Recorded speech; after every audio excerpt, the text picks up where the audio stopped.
Je suis quasiment certain que tout cela ne serait jamais arrivé si je n'avais pas été viré de chez Apple. Ce fut une cure détestable, mais je pense que le patient en avait besoin.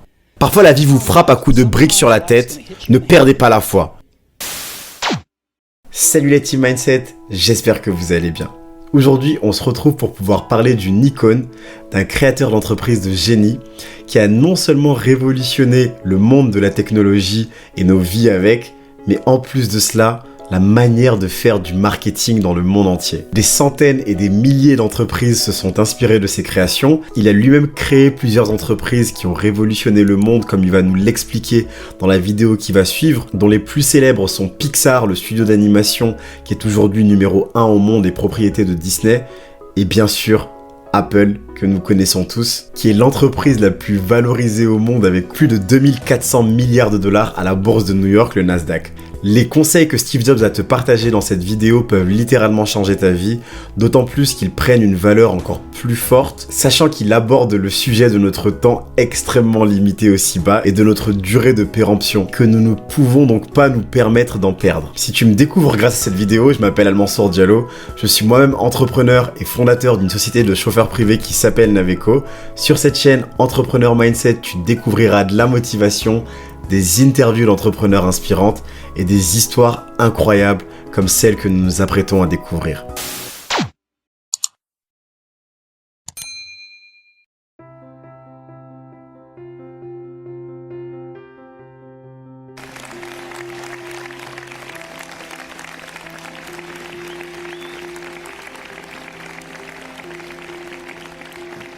Merci.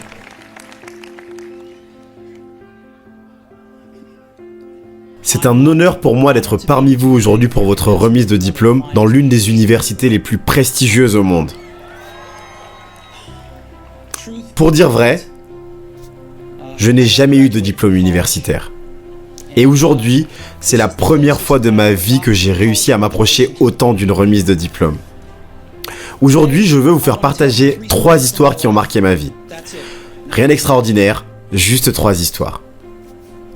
La première histoire est de faire les liens entre les événements. J'ai abandonné mes études au Reed College au bout des 3 premiers mois, mais j'y suis resté en tant qu'auditeur libre pendant 18 mois avant d'abandonner définitivement. Donc pourquoi ai-je abandonné ? Cela a commencé bien avant ma naissance. Ma mère biologique était une jeune étudiante célibataire et elle décida de me faire adopter. Elle tenait vraiment à ce que je sois adopté par des personnes diplômées. Donc elle avait tout planifié pour que je sois adopté dès ma naissance par un avocat et son épouse. Sauf que lorsque je suis sorti, ils décidèrent à la dernière minute qu'ils préféraient avoir une fille. Ainsi, les parents qui m'ont adopté reçurent un coup de téléphone au milieu de la nuit leur demandant « Nous avons un petit garçon qui n'était pas prévu, le voulez-vous » Ils répondirent « Bien sûr ». Ma mère biologique découvrit par la suite que ma mère adoptive n'avait jamais eu le moindre diplôme universitaire, que mon père n'avait jamais terminé ses études secondaires, elle refusa de signer les documents d'adoption. Et ne s'y résolut que quelques mois plus tard, quand mes parents lui promirent que j'irais tout de même à l'université. Ce fut le commencement de ma vie. Et 17 ans plus tard, j'entrais effectivement à l'université. Mais j'avais naïvement choisi une université presque aussi chère que Stanford. Et toutes les économies de mes parents servirent à payer mes frais de scolarité. Au bout de 6 mois, je n'en voyais toujours pas l'intérêt. Je n'avais aucune idée de ce que je voulais faire de ma vie et je ne voyais pas comment l'université pouvait m'aider à le découvrir. Et j'étais là en train de dépenser tout cet argent que mes parents avaient épargné toute leur vie. Je décidai donc d'abandonner, avec la conviction que tout marcherait.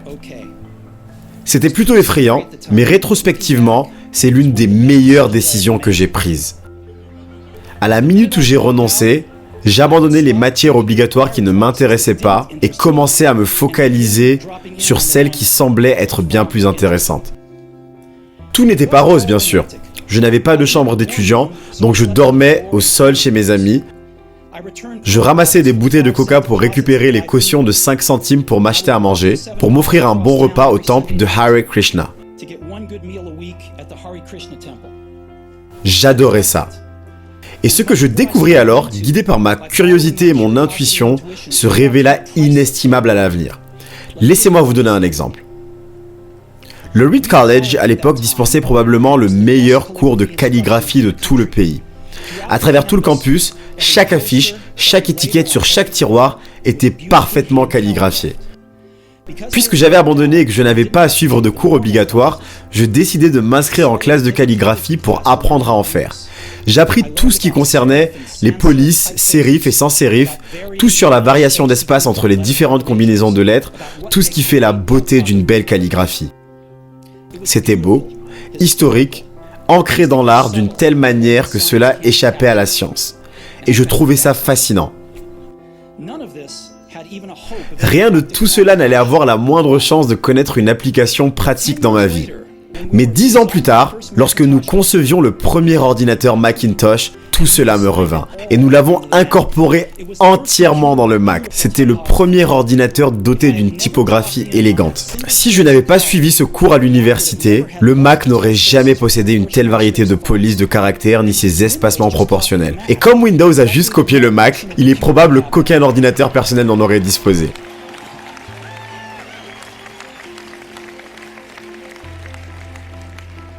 Si je n'avais pas abandonné, je n'aurais jamais suivi ce cours de calligraphie et les ordinateurs personnels n'auraient peut-être pas la merveilleuse typographie qu'ils ont aujourd'hui.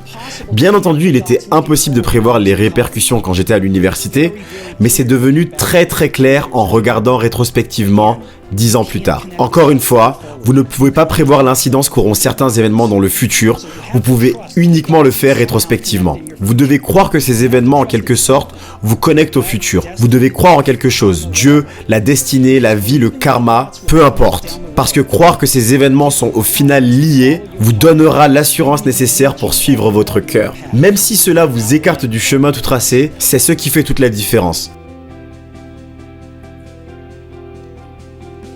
Ma seconde histoire parle d'amour et de perte. J'ai été chanceux. J'ai trouvé très tôt ce que j'aime faire. Woz et moi avons créé Apple dans le garage de mes parents lorsque j'avais 20 ans. On travailla dur et en 10 ans, Apple passa de juste nous deux dans un garage à une entreprise pesant 2 milliards de dollars avec plus de 4000 employés. Nous venions tout juste de lancer notre plus belle création un an plus tôt, le Macintosh, et je venais d'avoir 30 ans. Et puis j'ai été viré. Comment peux-tu te faire virer d'une entreprise que tu as créée? Eh bien, comme Apple grandissait, nous avons engagé quelqu'un qui me semblait très compétent pour diriger l'entreprise avec moi. Pendant la première année, tout se passa bien, puis nos visions du futur ont divergé. Et finalement, nous nous sommes brouillés. Et quand cela arriva, le conseil d'administration se rangea de son côté. Et ainsi, à 30 ans, je me retrouvais à la porte, et de manière très exposée. La chose sur laquelle je m'étais focalisé toute ma vie était partie. J'étais dévasté. Je restais plusieurs mois sans savoir quoi faire. J'avais l'impression d'avoir trahi la génération précédente d'entrepreneurs. Comme si j'avais lâché le témoin au moment où on me le passait. J'ai rencontré David Packard et Bob Noyce, tentant de demander pardon pour avoir tout gâché si salement. C'était un échec public et je songeais même à fuir la Silicon Valley. Mais peu à peu, je commençais à comprendre une chose. J'aimais toujours ce que je faisais. La tournure des événements chez Apple n'y changeait strictement rien. J'ai été rejeté, mais j'étais toujours amoureux. Ainsi, je décidai de repartir de zéro. Je ne l'avais pas vu à l'époque, mais il s'avéra que me faire virer d'Apple fut la meilleure chose qui puisse m'arriver. Le poids du succès fut remplacé par le bonheur d'être à nouveau un débutant. Moins sûr de tout, une liberté grâce à laquelle je connus l'une des périodes les plus créatives de ma vie. Durant les 5 années suivantes, j'ai créé une entreprise prénommée Next, une autre nommée Pixar, et je suis tombé amoureux d'une femme incroyable qui est devenue ma femme. Pixar, qui allait bientôt créer le premier film d'animation au monde réalisé sur ordinateur, Toy Story, est aujourd'hui le numéro 1 mondial des studios d'animation. Par un remarquable concours de circonstances, Apple acheta Next et je suis retourné chez Apple. Et la technologie que nous avions développée chez Next est aujourd'hui au cœur des raisons de la renaissance d'Apple. Et Lorraine et moi avons fondé une famille merveilleuse. Je suis quasiment certain que tout cela ne serait jamais arrivé si je n'avais pas été viré de chez Apple. Ce fut une cure détestable, mais je pense que le patient en avait besoin. Parfois la vie vous frappe à coups de briques sur la tête, ne perdez pas la foi. Je suis convaincu que la seule chose qui me faisait avancer, c'est que j'aimais ce que je faisais. Et c'est tout autant applicable à votre vie professionnelle qu'amoureuse. Votre travail va remplir une part importante de votre vie. Et la seule façon de faire du bon travail, c'est de croire que ce que vous faites est du bon travail. Et la seule voie pour y parvenir, c'est d'aimer ce que vous faites. Si vous ne l'avez pas encore trouvé, continuez de chercher et ne baissez pas les bras. C'est comme en amour, vous saurez lorsque vous l'aurez trouvé. Et comme dans toute bonne relation, les choses ne font que s'améliorer au fil du temps. Donc continuez de chercher, ne baissez pas les bras.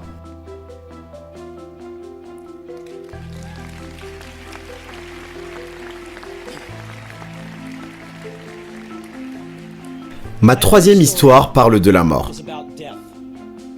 Quand j'avais 17 ans, j'ai lu une citation qui disait ceci. « Si vous vivez chaque jour comme s'il était le dernier, vous finirez un jour par avoir raison. » Elle est restée gravée en moi. Et depuis, pendant les 33 dernières années, je me suis regardé dans la glace le matin en me demandant si aujourd'hui était le dernier jour de ma vie, est-ce que j'aimerais faire ce que je suis sur le point de faire aujourd'hui? Et si la réponse est non pendant plusieurs jours d'affilée, je savais que je devais changer quelque chose. Gardez en tête que nous serons tous morts bientôt. C'est ce que j'ai découvert de plus efficace pour m'aider à prendre des décisions importantes. Parce que quasiment tout ce que l'on attend de l'extérieur, nos fiertés, nos peurs de l'échec, ces choses s'effacent devant la mort, ne laissant que ce qui est véritablement important. Se souvenir que la mort est inévitable est la meilleure façon d'éviter le piège qui consiste à croire que l'on a quelque chose à perdre. Vous êtes déjà nu. Il n'y a aucune raison de ne pas suivre son cœur. Il y a à peu près un an, on m'a diagnostiqué un cancer. J'ai fait un scanner à 7h30 du matin qui révéla clairement une tumeur du pancréas. Je ne savais même pas ce qu'était un pancréas. Les docteurs m'annoncèrent que c'était très certainement un type de cancer qui est incurable et que je ne devais pas m'attendre à vivre plus de 3, voire 6 mois. Mon docteur me conseilla de rentrer chez moi et de mettre mes affaires en ordre, ce qui signifie en langage de docteur, préparez-vous à mourir. Essayez de dire à ses enfants tout ce que vous pensiez avoir 10 ans pour leur dire, juste en l'espace de quelques mois. Ce qui signifie de faire en sorte que tout soit bouclé, de faciliter le plus possible les choses pour votre famille, ce qui signifie faire ses adieux. J'ai vécu avec ce diagnostic pendant toute la journée. Plus tard ce soir-là, on m'a fait une biopsie où ils m'ont rentré un endoscope dans la gorge en passant par l'estomac et l'intestin. Ils m'ont planté une aiguille dans le pancréas et ont prélevé quelques cellules de ma tumeur.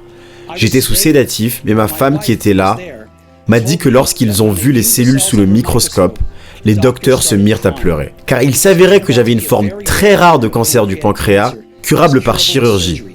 J'ai été opéré et je vais bien maintenant.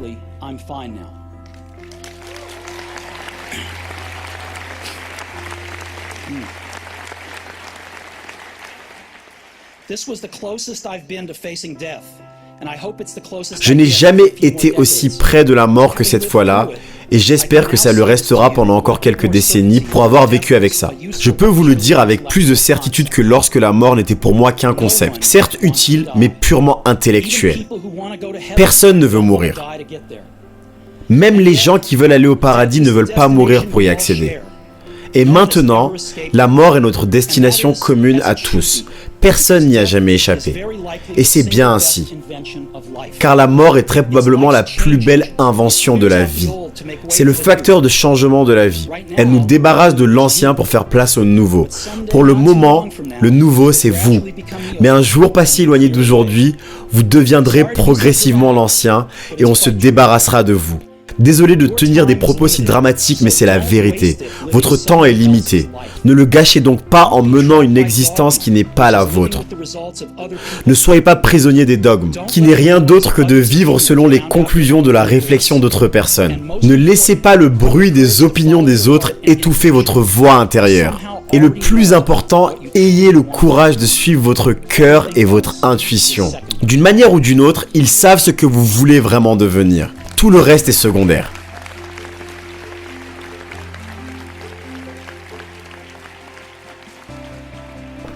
Quand j'étais jeune, il y avait une extraordinaire publication de Whole Earth Catalog. C'était l'une des bibles de ma génération. Elle avait été fondée par un certain Stewart Brand, non loin d'ici, à Menlo Park. Il lui avait donné vie avec sa touche poétique. C'était à la fin des années 1960, avant les ordinateurs personnels et les publications assistées. Donc tout était entièrement réalisé avec des machines à écrire, des ciseaux et des appareils photo Polaroid. C'était une sorte de Google en livre de poche, 35 ans avant la création de Google. C'était idéaliste, débordant de conseils soignés et d'idées géniales. Stewart et son équipe ont publié plusieurs numéros de The Whole Earth Catalog, et ainsi quand ils eurent épuisé la formule, ils sortirent un dernier numéro. C'était au milieu des années 70, j'avais votre âge.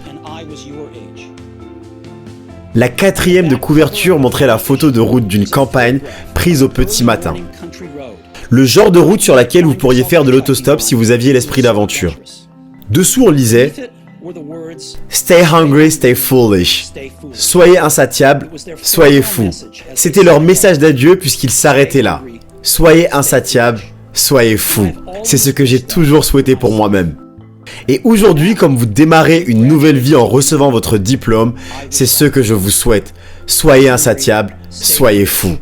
Merci à tous.